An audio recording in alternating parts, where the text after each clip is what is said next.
Now, Quentin Young was a 40-year veteran of the Communist Party USA.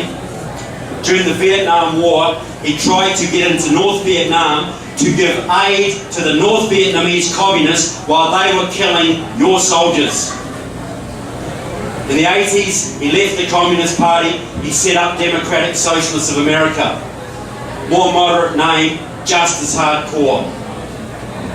He basically indoctrinated your president into Obamacare.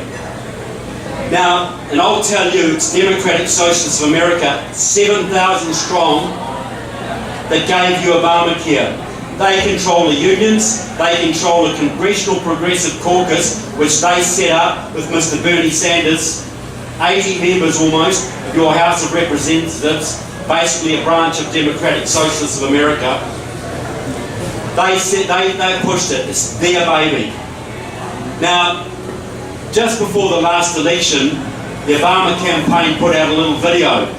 It was designed to mock Mitt Romney. Because they said, hey Mitt, guess what? You know how you hate Obamacare and you want to get rid of it? Well, the man who designed that for us, the architect, that was John McDonough. He was a Massachusetts state legislator, a Harvard academic. And he's the man. He put it together for us, Mitt. And guess what, Mitt? We've got you. Because it was John McDonough that also designed Romneycare. So ha ha. And it's true, he did.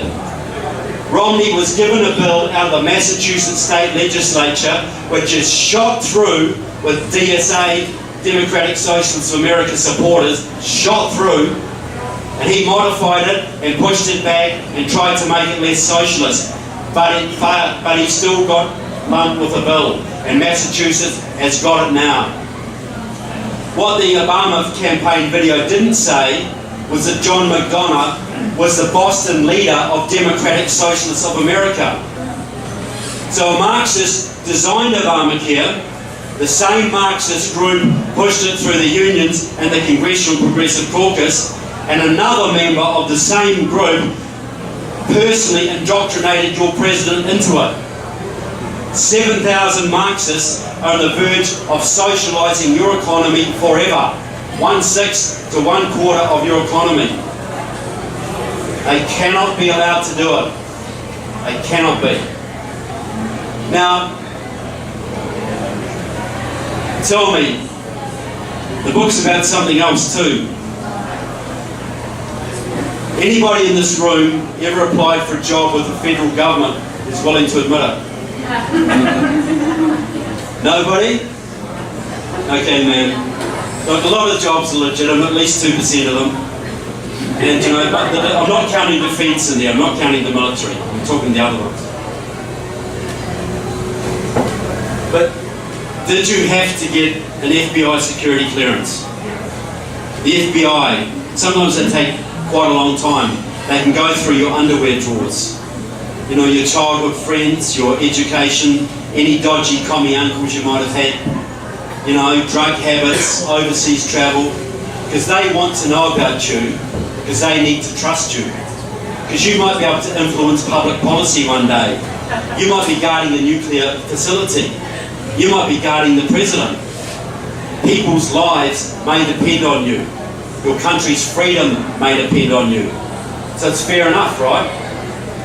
What happens if you put on a suit and tie and you stand for Congress and you get elected, or the Senate, and you get elected and you serve on the Judiciary Committee like John Conyers, or the Science and Technology Committee, or the Armed Services Committee, or the Defence Committee, and you have access to all sorts of government secrets. You can delve into the federal government any way you like, and you have the power to influence policy for the whole country, and indeed the whole Western world. How much FBI clearance, how much FBI scrutiny do you get then? Big fat zero. Because the people are supposed to vet the candidates, right? And the media, their job is to help you do it. How's that one working out for you? Pretty good? Not at all. In fact, it's working the opposite, is it not?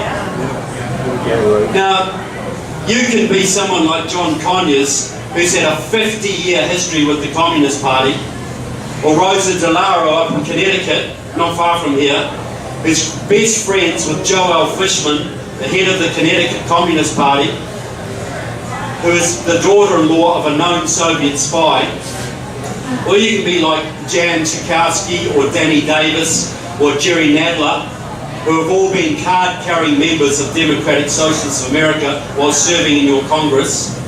Or you can be like Jim McDermott out of Washington State, who had a communist as his chief aide for many years, and who went to Iraq just before the war on a big propaganda visit paid for by Saddam Hussein's intelligence services. Or you could be like Elizabeth Warren, who hangs around with the Democratic Socialists of America. Or you could be like Ed Markey, who has a long-term history with the Council for a Livable World. He is the biggest advocate of nuclear disarmament in your Congress. The Council for a Livable World was set up by a Soviet spy. You could be like Raul Grijalva, who used to write for the Communist Party publication, or Sheila Jackson Lee, who hangs around with the Communist Party, or Eddie Bernice Johnson, who does too. Or even Judy Chu, you know, that wonderful Judy Chu out in California.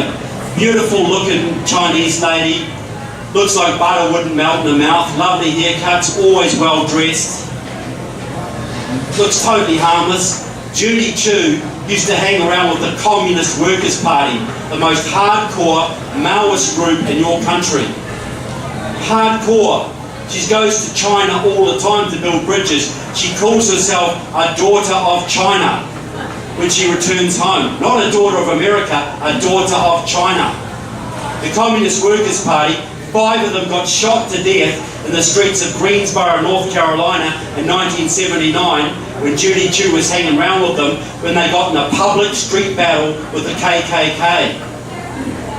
You can be any one of these number of people and nobody calls you out. Nobody says boo. You can be a member of the Congressional Black Caucus who goes down to Cuba on a regular basis to confer with Raul Castro on how to alter American policy to liberalize trade and travel restrictions on Cuba, and Castro boasts about this. These guys are basically acting as his agents inside your Congress.